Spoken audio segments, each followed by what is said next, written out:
YouTube Ozzy, the Goat House is back, and it was requested that we do more reaction mocks this year. So we got Daniel Jeremiah's mock draft 3.0 that was just updated yesterday. Definitely an interesting one with less than a month to go until the NFL draft. So he made a mock based on what he's hearing and around the NFL. So we're gonna react to it. We constantly have updated mock drafts. We'll do another one maybe early next week.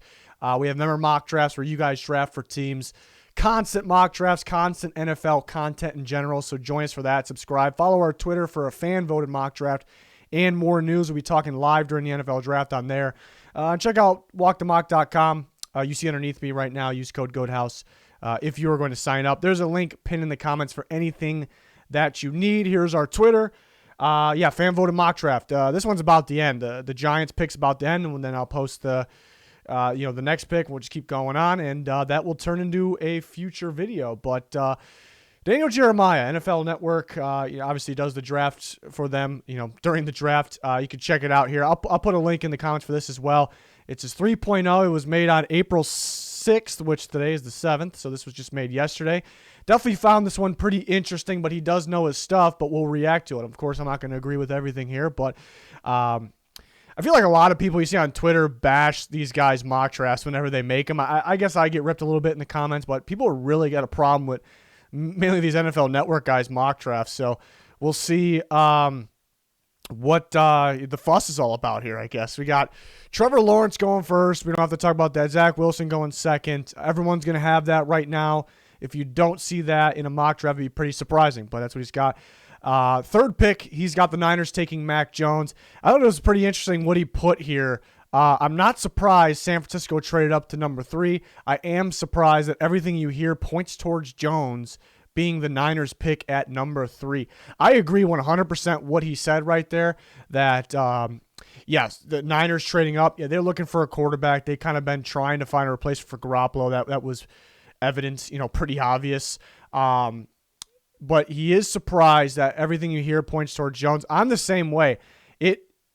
Everything you hear right now says Mac Jones, and that's surprising. But it's so surprising to me that I'm not predicting, because this is a predict to pick mock draft like the ones I do. It's so surprising to me that I'm not predicting Mac Jones. Everything sounds like Mac Jones, so it's understandable why you have it. It very well could be that. It's tough to judge what's smoke and what's not smoke these days, and it wouldn't really make sense for the Niners to create smoke because they don't really need to, It reminds me, I always bring up, when the Browns took Baker Mayfield first overall, it was pretty much Darnold or whoever else the whole way. And the day of the draft, I think it might have been the night before, all of a sudden they're taking Baker Mayfield. I'm like, it's got to be smoke, but what the hell do they have to smoke for? To send out smoke because they got the first pick. So that's why it's tough. But I don't think Mac Jones is the best fit. I think Fields and Lance are better fits, in my opinion. I think Jones could be good for them. I think he could fit. I just think there's better fits and better talents. So it doesn't make a whole lot of sense. Maybe they're messing with everybody. But I agree with what he said there. I'm just not mocking Mac Jones, but not that I disagree with them doing it, because again, it's possible. It sounds like it's Mac Jones. It's definitely interesting. Falcons go Trey Lance.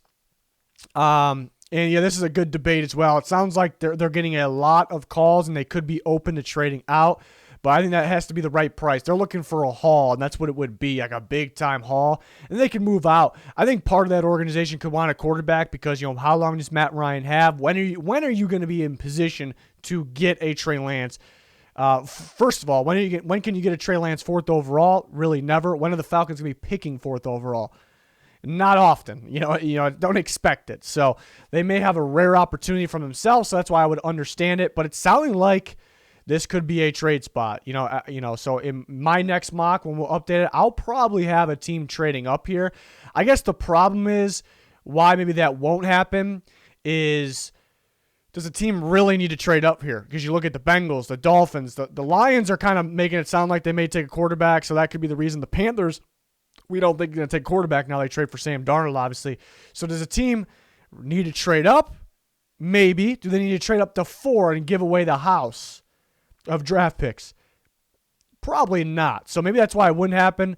Teams would obviously wait to see who the Niners take because it's kind of up in the air. They want to see if they're a guy. I'm just curious to see who all these who the guy is for all these teams. You know, is the Falcons different? Is the Patriots, the Broncos, do they have the same guy, different guy?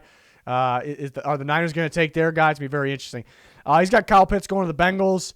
Yeah, this is where, you really start to debate here. Do they go Pitts? Do they go Chase, who is the type of receiver they need to replace A.J. Green? He also has that chemistry with Joe Burrow. They need offensive line pretty bad, but the whole offensive line debate, it really depends on Jonah Williams. Do they want to keep him at left tackle? Do they want to move him to guard? Because they keep him at left tackle. They have Riley Reif at right tackle. He's only a 1-year deal, so they could draft a replacement. They paid Reif $7.5 million. My thinking is to start this year. Do they just mainly think they need a guard? Do they draft a guard this high? Probably not, but Slater or Sewell could be a pretty good guard if you have to have him be that. So it's kind of all over the place here. I kind of been leaning Chase just because they run 3 receivers just as much or more than anybody in the NFL, the amount of snaps those guys got, and Chase is an upgrade for A.J. Green at the point of their careers right now. It's exactly what they need out there. It makes Joe Burrow better. They know it's a chemistry fit. So that's kind of where my head's been at, but I'm not guaranteeing anything. He goes Kyle Pitts. It's an elite prospect. You don't see a guy like this. He can kind of play that X role at the same time of playing a tight end role. So I guess he kind of fills multiple things at once. So I can understand that. A lot of people I think most of the world just thinks they have to go offensive line, but if you got an elite player here, maybe you can't pass him. The Dolphins go Jamar Chase. Yeah, I think in this scenario, if Jamar Chase is there, it's pretty realistic. They could go offensive line as well. The question is, did the Dolphins move back and then move back up to 6, kind of targeting someone, because they moved back to 12, they moved back up to 6. They felt like they had to get back to 6, obviously, because they did it.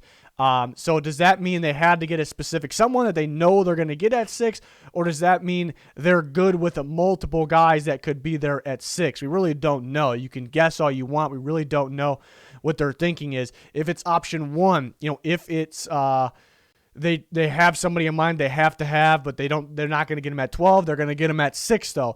If you do that, you have to be damn sure, 100% sure, not 99, 100% sure you get that guy at 6. So I don't think if it's option 1, I don't think it's somebody obvious, because a chance Jamar Chase goes 5, so if that's the case, but they could be good with like 2-3 guys, Pitts or Chase, or maybe Sewell, Slater, whatever it is.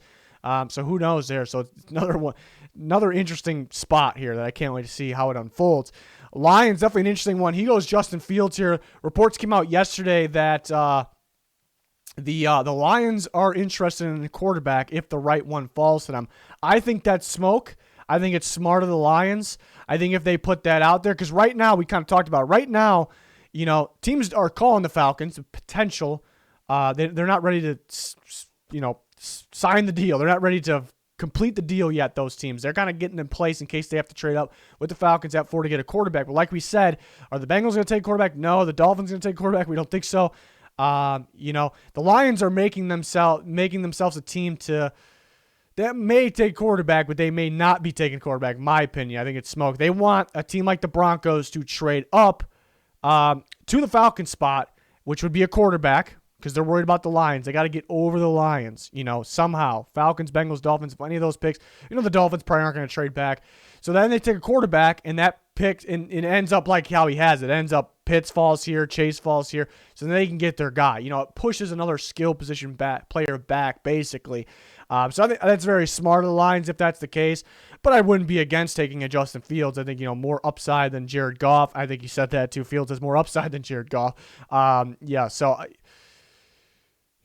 Really, I think they like Jared Goff, though. I think they do, but they may have just liked what came with them in that trade. It's a possibility.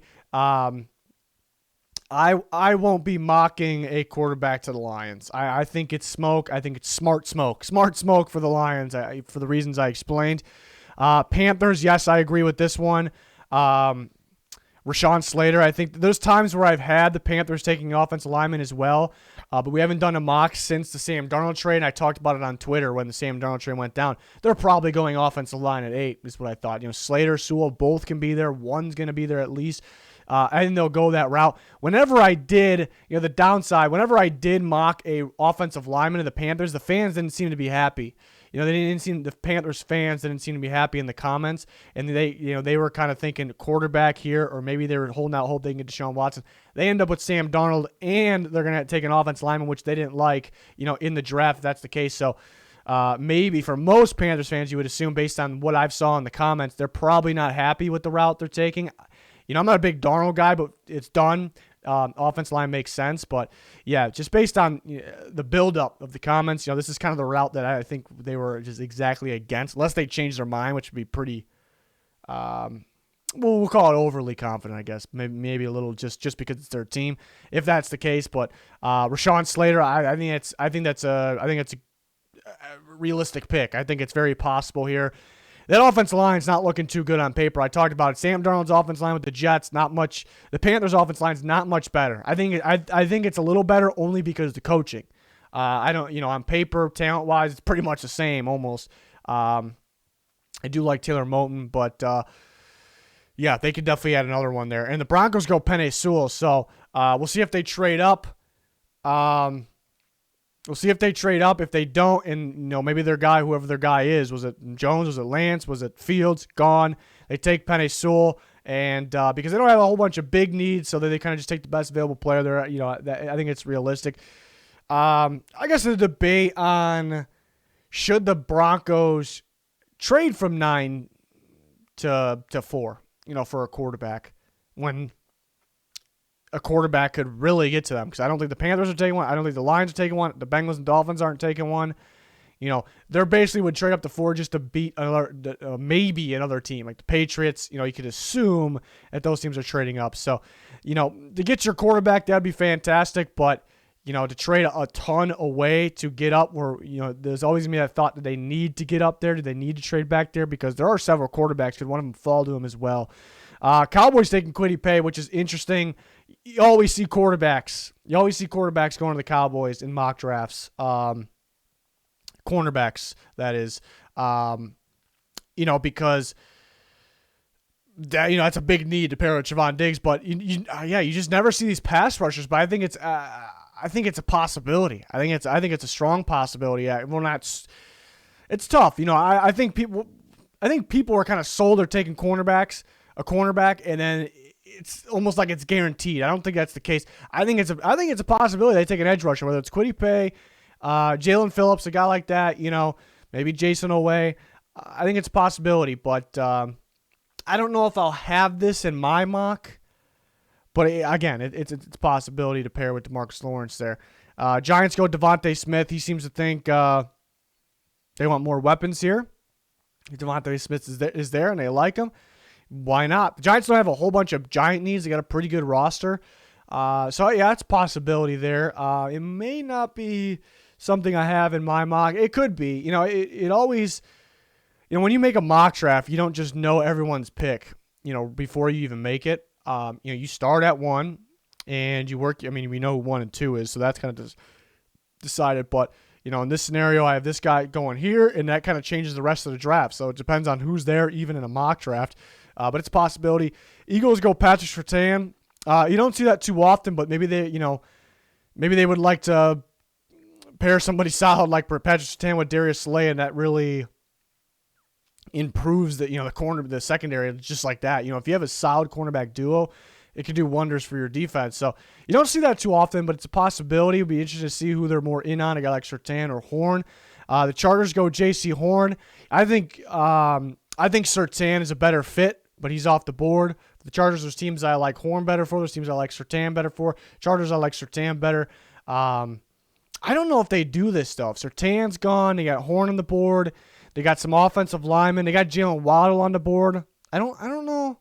In this scenario, I don't think I would be having them taking Horn, but it's a possibility. Vikings go Jalen Phillips. This is like a dream. This is like a dream pick for the Vikings. For me at least, for the Vikings. Jalen Phillips is my number 1 pass rusher in the draft. The Vikings definitely could use another pass rusher to pair with Danielle Hunter. Some rumblings out there that maybe Hunter's not going to be there. This would be ideal. I could see them being more in on a guy like Jason Oweh, maybe Kwity Paye. But I would love Phillips for them. They could be forced to go offensive line just because they're so desperate for offensive line.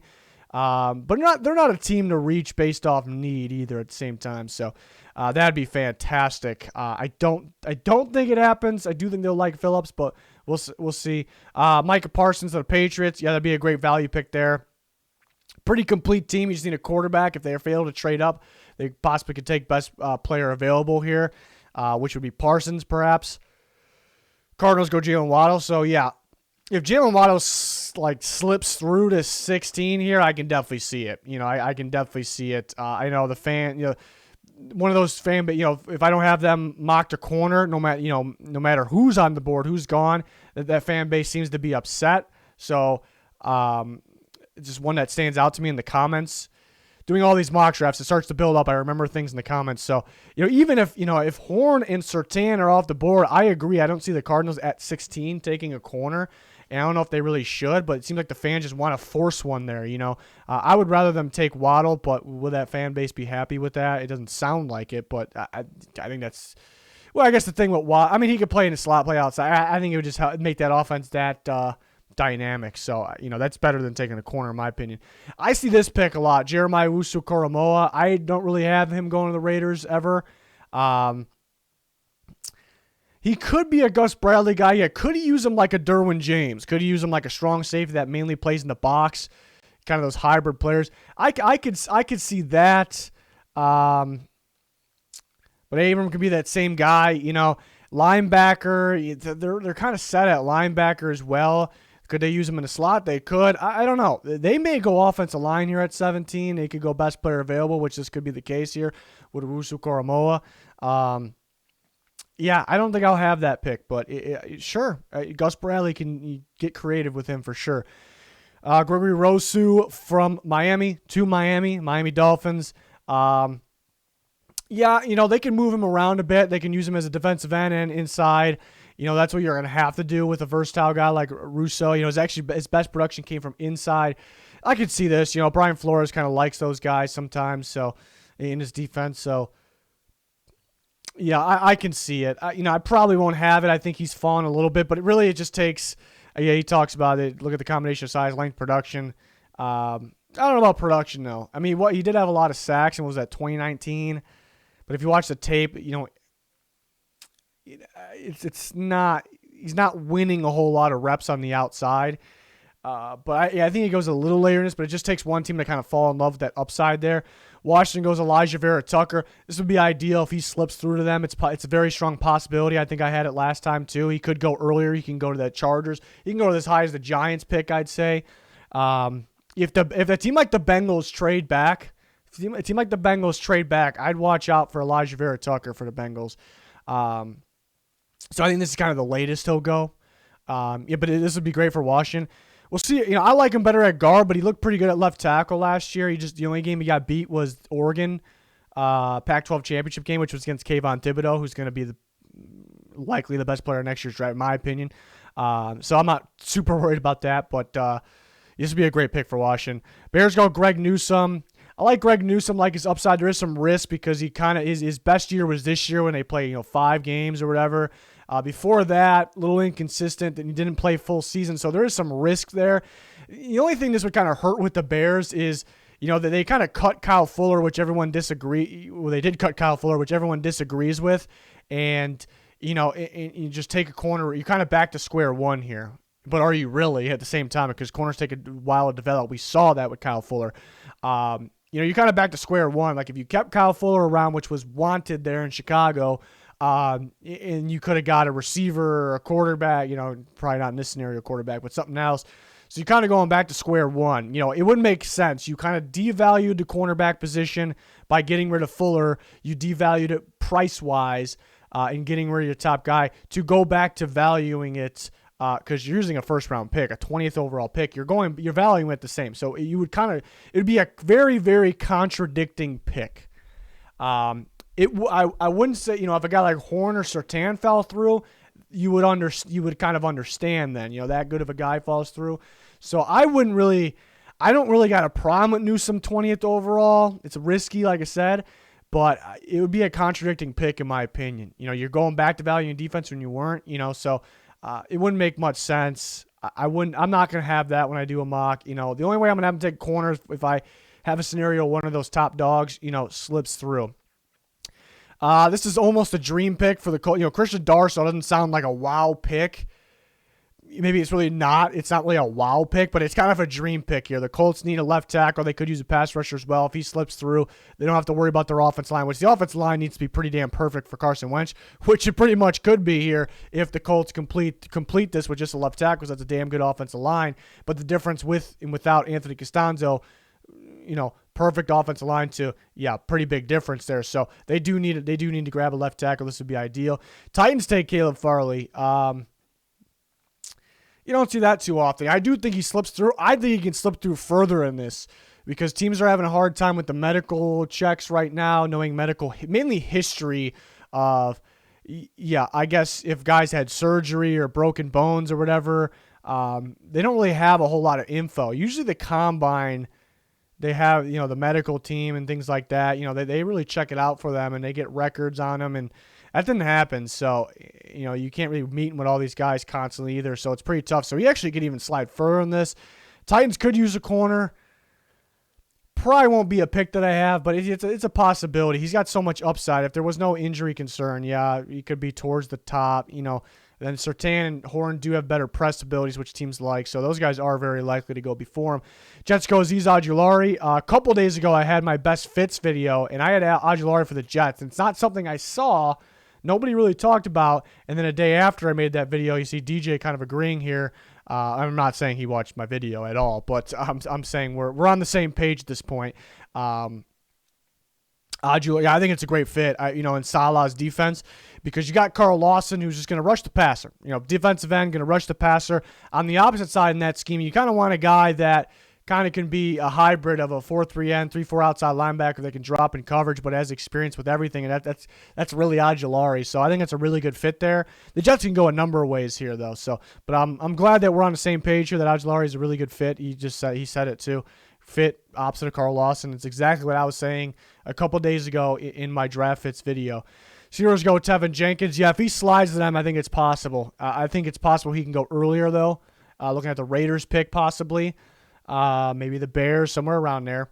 But yeah, this would be fantastic plug-and-play right tackle for them. Somebody that they'll definitely like.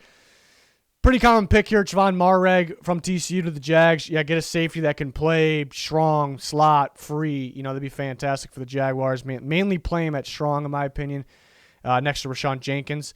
Another one, I had this fit the other day, in my draft fits video. Jamin Davis for the Browns. They're looking for athletic linebackers that can cover, specifically man coverage. That's what Jamin Davis is. They want more athleticism back there, which they were lacking last year. That's what he is. So it's definitely a guy that's growing on me. Definitely, I like the linebacker group at the top. Probably rounds 1 through 2. I think there's a group of guys, and this is the obvious ones, and Parsons and Wusu Koromoa that are going to go. They're locked in the first round. Then you got guys like Jamin Davis, Zaven Collins, Nick Bolton. I like Jabril Cox a lot, Baron Browning, guys like that. That could sneak in. A couple of them are bound to sneak in, like Jamin Davis. I like the fit with the Browns there. Then Jason Oweh, I would like that fit for the Browns as well. Ravens getting their pass rusher here, upside guy. It's possible if he drops here, they'll just love his athletic ability and want to work with him. I just don't know if he feels like a Ravens guy here. They don't seem to value that position. They're weird, though. They kind of valued it trading for Ngakoue, let him go. Kind of don't value it, and they do value it. So it's tough. I think Ojulari is a good fit. He's off the board here. We'll see if they would do this. The Saints go Asante Samuel Jr. This is a pick I don't agree with.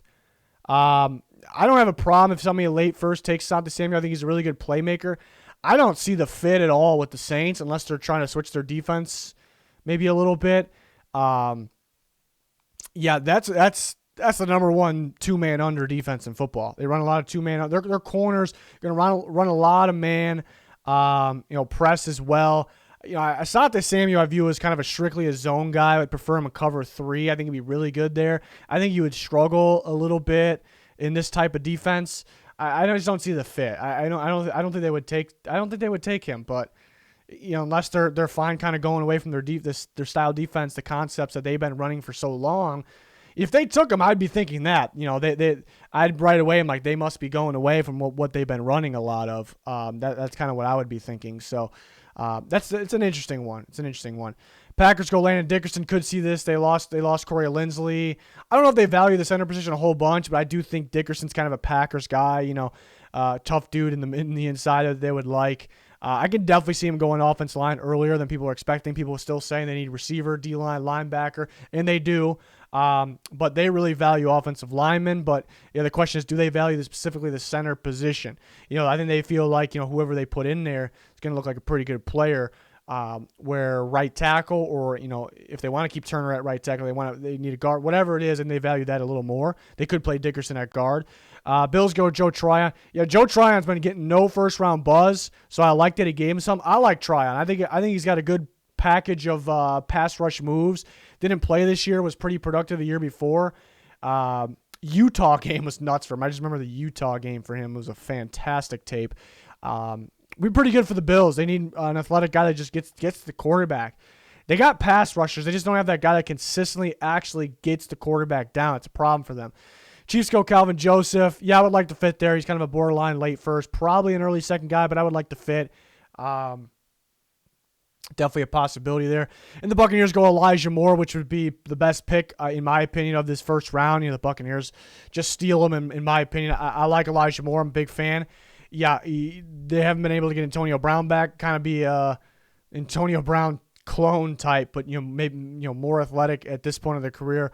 Big impact. It just wouldn't be fair if the Buccaneers got Elijah Moore, in my opinion. So it's a great fit. If he's there, I think they would take him. I think they would take him if he was there. So I think he's gone earlier, though. I think, he's just such an instant impact guy. Like, I think he's a guaranteed instant impact unless something fluky happens. Just such a dynamic player. I think a safe pick, too. Like, trying to find a negative to his game. Being on the shorter side, that's not really a negative to me. He's got hands. He can catch anything. He can run routes. One of the better route runners in the class. So good after the catch, whether it's making people miss or even breaking tackles. Home run type guy. So I think a team that just wants that instant impact, get production from their receiver, that they can scheme things up for. I think he can go in the middle here of the first round, so we'll see. But that is my reaction to Daniel Jeremiah's mock draft 3.0. Again, we keep updating my mock drafts. We'll continue to do that when the time is right. We got member mocks. We got fan voted mock on our Twitter. All kinds of NFL draft content, so join us for that. Subscribe, smash that like button. Make sure you follow our Twitter. Any link that you're looking for will be pinned in the comments. But yeah, that's going to do it for this one. Thanks for watching. Goodbye.